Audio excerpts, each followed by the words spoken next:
اعوذ باللہ من الشیطان الرجیم بسم اللہ الرحمن الرحیم۔ السلام علیکم، میں پیر ڈاکٹر امتیاز حسن بڑیچ ایڈوکیٹ آپ سے مخاطب ہوں۔ آج بات کرتے ہیں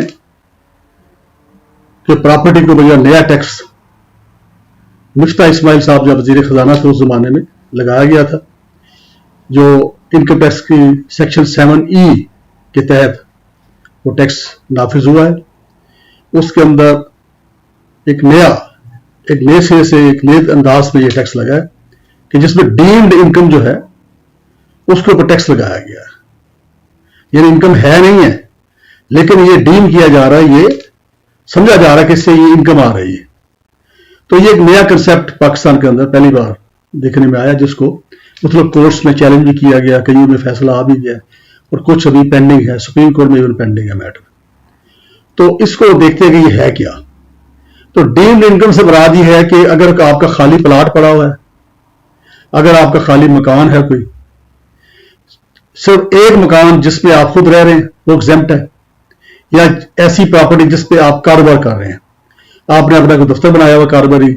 آپ نے وہاں پہ کوئی کمرشل ایکٹیویٹیز کر رہے ہیں، تو وہ بلڈنگ جو ہے وہ ساری وہ بھی اس سے ایگزمپٹ ہے۔ ان دو پراپرٹیز کے علاوہ وہ پراپرٹی جو کہ آرم فورسز کے افسر جو ہیں یا سرکاری افسر جو ہیں ان کو سروس کی وجہ سے الاٹ کی جاتی ہیں، تو وہ بھی ایک پراپرٹی جو ہے وہ ایگزمپٹ ہے۔ اس کے علاوہ اگر کوئی آپ کی ایسی پراپرٹی ہے، چاہے وہ مکان ہے، چاہے وہ کوئی خالی پلاٹ ہے، وہ اس کی اگر ویلیو جو ہے 2.5 کروڑ سے اوپر ہے، 2.5 کروڑ جو کہ FBR کا جو ریٹ ہے اس کا ہر علاقے کا انہوں نے اسیس کیا ہوا ہے،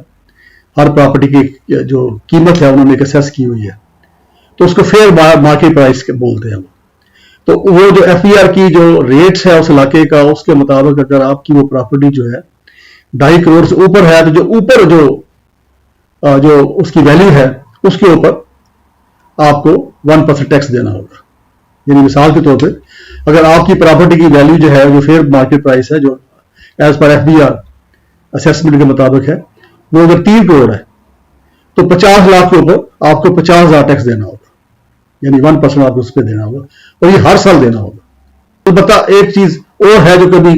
کئی جگہوں پہ کنفیوژن چلتا ہے بعض کا، کہ ایک پلاٹ ابھی آپ کو ہینڈ اوور ہی نہیں ہوا، ابھی ڈیولپمنٹ ہو رہی ہے، تو اس میں جو ٹیکس ایکسپرٹس ہیں وہ لکھتے ہیں کہ یہ ایڈوانس پیمنٹ فار پرچیز، اس کیٹیگری میں اس کو ڈال دیتے ہیں، کیونکہ وہ بھی آپ کو ابھی اس کی ڈیولپمنٹ ہونی ہے، ابھی آپ کو دیا ہی نہیں ہے، آپ کے نام نہیں ہوا، آپ کو دیا بھی نہیں ہے، تو اس کے اوپر یہ ٹیکس لاگو نہیں ہوگا۔ اسی طرح اپارٹمنٹس ہیں، کئی لوگ قسطوں میں اپارٹمنٹس لیتے ہیں، تو قسطیں ادا کر رہے ہیں لیکن اپارٹمنٹ ابھی ان کو ٹرانسفر نہیں ہوئے اور وہ ابھی بن رہے ہیں، تو اس کے اوپر بھی وہ جو رقم ہے اس کے اوپر ٹیکس نہیں ہوگا۔ تو یہ تو وہ ہے۔ اب اس چیز کو لے کے مختلف جو لوگ ہیں جو افیکٹڈ پارٹیز تھیں، انہوں نے اس کو میٹر کو کورس میں لے کے گیا، کیونکہ اس سے کافی مارکیٹ میں جو ریئل اسٹیٹ کا بزنس ہے اس کے اوپر بڑا افیکٹ پڑا ہے۔ تو پہلے لوگ یہ کرتے تھے کہ اس کو ایک سیف انویسٹمنٹ کے طور پہ وہ کہیں اور انویسٹ کرنے کے بجائے وہ پلاٹ لے لیتے، دکان لے لیتے، اپارٹمنٹ لے لیتے۔ اب یہ ہوگا کہ اس ٹیکس لگنے کی وجہ سے جو بائنگ ہے پراپرٹیز کی وہ گھٹ گئی ہے، ریمارکیبل فرق پڑا اس کے اندر۔ تو اس میں پھر جو اگری پارٹی، جیسے میں نے پہلے بتا رہا تھا کہ وہ کورٹس میں گئی، سندھ ہائی کورٹ میں کچھ لوگ گئے، سندھ ہائی کورٹ میں پٹیشنرز کے خلاف فیصلہ ہوا، محکمے کے حق میں فیصلہ ہو گیا، اس کے خلاف پھر وہ سپریم کورٹ میں چلے گئے۔ سپریم کورٹ میں یہ جو اپیل ہے وہ پینڈنگ ہے، البتہ اس کے اوپر کورٹ نے یہ آرڈر دیا ہوا ہے کہ 50% آف دی ٹیکس وہ جن کے اوپر ٹیکس لاگو ہوتا ہے وہ پے کریں گے، باقی وہ ری کریں گے جب تک کہ اس اپیل کا فیصلہ نہیں ہو جاتا سپریم کورٹ میں۔ اسی طرح لاہور ہائی کورٹ میں پہلے سنگل بینچ نے فیصلہ کیا اور اس کو الٹرا وائرس قرار دیا، کیونکہ اس میں مین جو چیز لی جاتی ہے وہ یہ لی جاتی ہے کہ 18ویں ترمیم کے بعد یہ جو معاملہ ہے انڈور پراپرٹی کا، اس کے اوپر ٹیکسیشن جو ہے وہ صوبوں کو ٹرانسفر ہو چکی ہے، وہ صوبوں کی ہے ڈومین ہے، لہذا فیڈرل گورنمنٹ اس طرح کا کوئی ٹیکس نہیں لگا سکتی۔ اس کے اوپر single bench Lahore high court نے اس کو الٹرا وائرس ڈکلیئر کر دیا اور اس ٹیکس کو غیر آئینی قرار دے دیا، جس کے خلاف جو